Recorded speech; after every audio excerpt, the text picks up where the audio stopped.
Hi friends, welcome back to our YouTube channel. So आज के इस वीडियो में मैंने सॉफ्टवेयर इंजीनियर रोल के लिए मल्टीपल अपॉर्चुनिटी को कवर किया है। तो बात करता हूँ वर्टूसा से, जो कि सॉफ्टवेयर इंजीनियर रोल के लिए हायरिंग कर रहा है। इसकी जॉब लोकेशन बेंगलुरु कर्नाटका होने वाली है। आप अप्लाई फॉर दी जॉब पे क्लिक करके अप्लाई कर सकते हैं। मैंने सारी डायरेक्ट अप्लाई लिंक वीडियो के डिस्क्रिप्शन में डाल दी है, आप वहाँ जाके चेकआउट कर सकते हैं।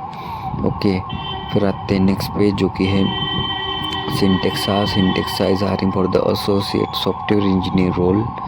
Okay, this will be the full time role and job location will be the Jaipur, Rajasthan, and these are the basic job description provided over here.